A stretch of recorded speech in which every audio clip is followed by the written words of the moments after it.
What a beautiful day out, huh? All right, I'm walking around the Pond's Edge carriage house here, just kind of checking out the scenery here. What a beautiful place. They're going to stop kind of in front of the pond and talk a little bit.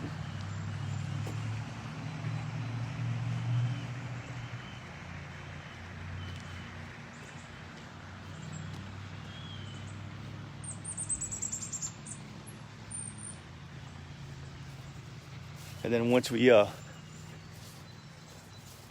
maybe we'll take a walk through the house once we kind of have a quick discussion.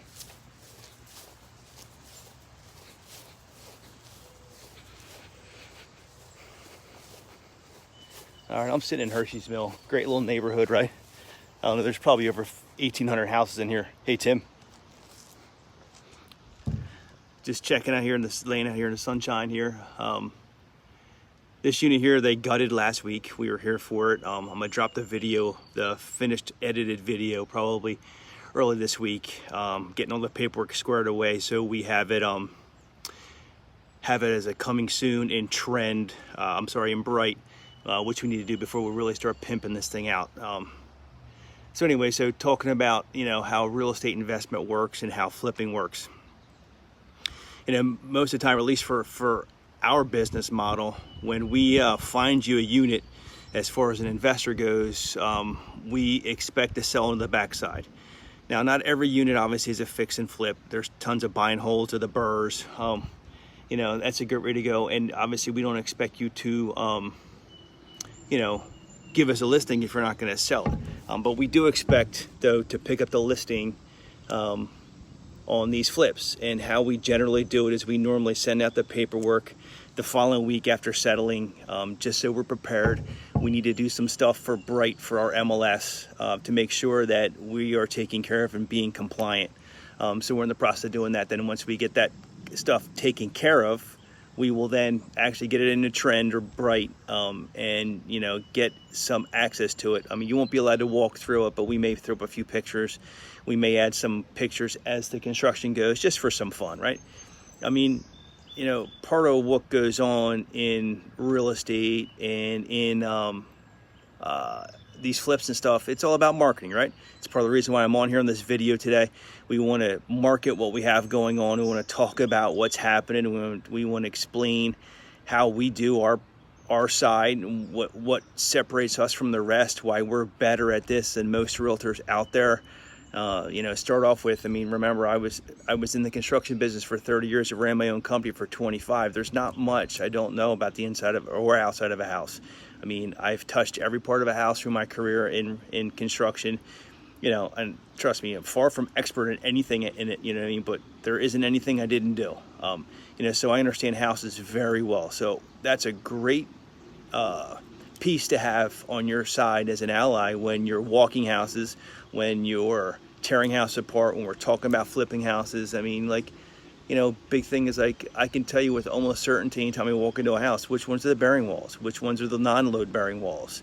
What it's going to take to get, is the air conditioning and HVAC really going to fit the build, or we're going to have to upgrade, things like that. It's just things that I have from being in the business so long, that I just have a huge understanding with that. All right, then we get to the next level, would be that we got to help you design these things as well. It can't be just, listen, how many times have you looked at a house on Zillow, on Bright, and gone, oh my God, that's a flipper, or oh my God, look at that thing, it's so basic, or whatever. Flippers have a tendency to do gray walls, white tiles, as cheap as can be, which, there's nothing wrong with that. They're keeping it neutral.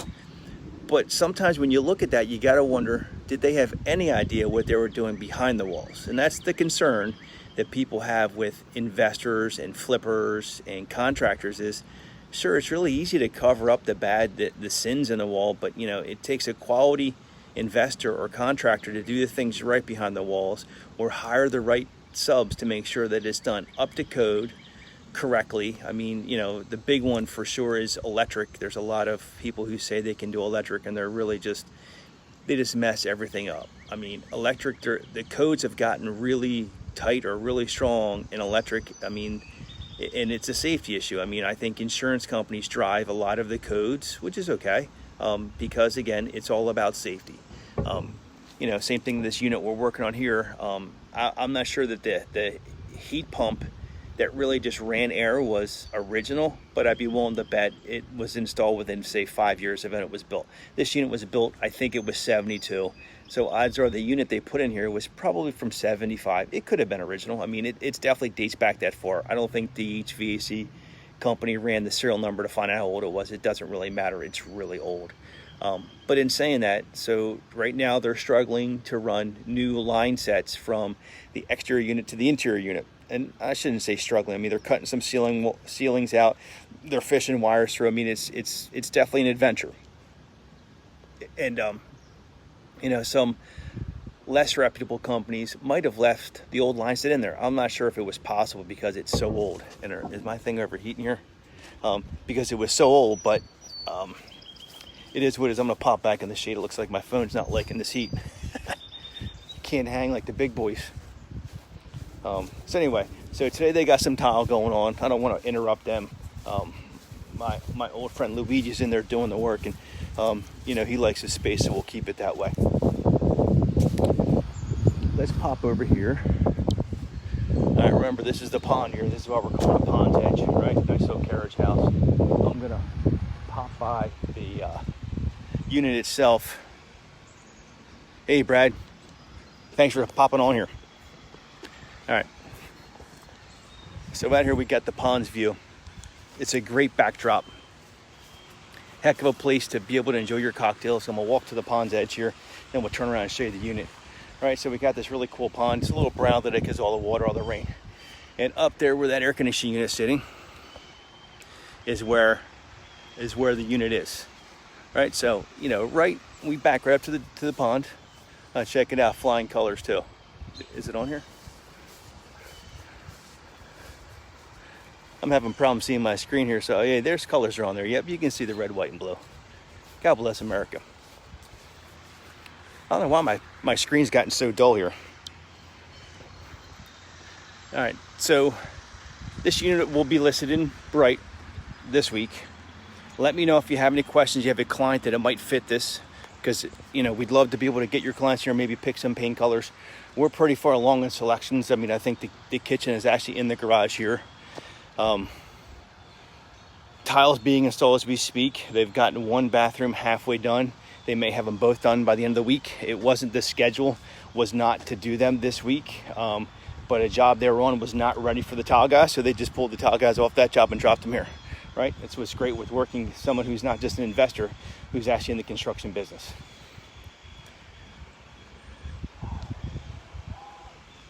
And these units, they're old here. They were started in the early 70s. This one here is obviously in the early 70s. This is one of the original ones here. And they all could use some updating. Let me pop right here. So there's our unit right there. And then let's take a look at something really kind of fun here. Gotta love the pond, right? Man, it's a slow day and a lot, man. Not a lot of people in here. So here's a unit they pulled out. It got its money's worth because I think it was still working, which is downright crazy that it was still working.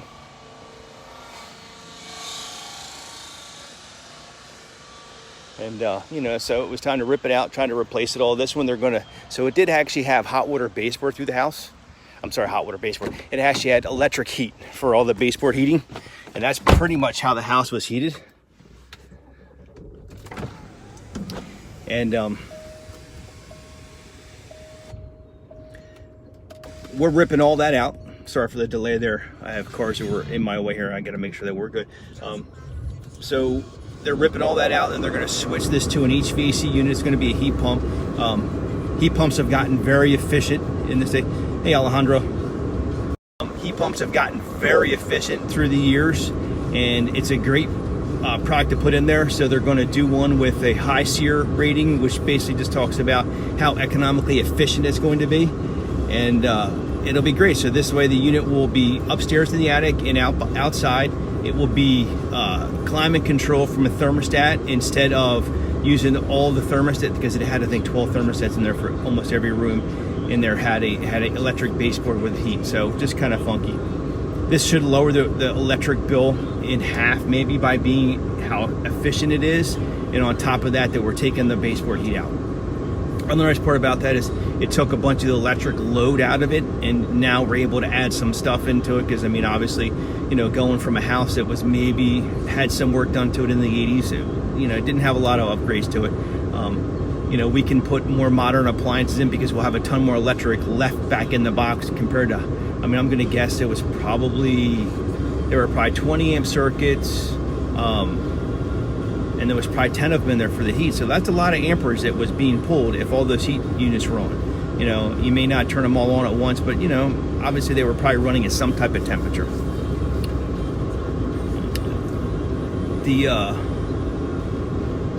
The exterior unit is taken care of by the HOA, which is great. It's got newer vinyl siding and a newer dimensional or architectural roof, so we're in good shape there.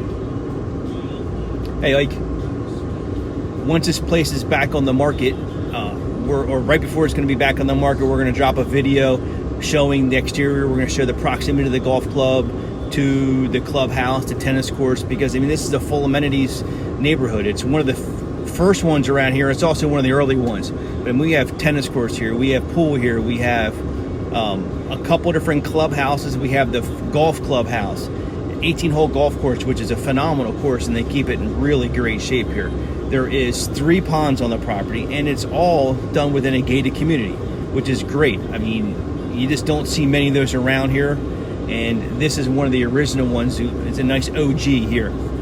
And so anybody who knows the area knows about this place, but it's a really comfortable place to hang out in your older years, right?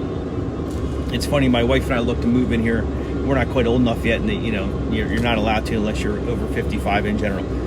If one of us was over there, we probably could have done it. But anyway, that's how much we like the place. It's a great place to live out your golden years, especially if you play golf. But it's community driven, lots of golf carts around here. Like I said, a couple different clubhouses. There's food available here. There's definitely a big area where people play cards. They have movies. So there's a lot of fun for that. Anyway, though, when we get this put back together in the next couple weeks, we're going to do a full drone footage of the golf course and of the facilities here, just so you can get an idea of what's going on here. And then I guess on another note here is, if you know anyone who's looking to sell in here and they have a unit that could use some work and maybe it might not be easy to sell, would love to talk to you, because we are buying units in here because we're making them beautiful again. So we're basically repurposing these things and putting them up to today's standards, you know, doing the correct HVAC, getting the electric up to code, you know, gutting the bathrooms, gutting the kitchen, making sure that, you know, like, I think this one here, we're going to actually do a large regular oven, but some of these units will put double ovens in. Definitely have some fun with the designs to make them for today's standards. So just want to jump on here and do a quick video of what we have going on here. I didn't really walk through the house. There was just too much chaos in there, too many tools, just too much going on. But later in the week, I'll probably do another live, and then expect our first video for Flippin' Philly Style to drop. I have it. I just can't really. We need to get our compliance paperwork together with Bright. And then once we get that going on, we're going to drop it in the MLS, and let me know if you want to see it. Thanks, and talk to you soon.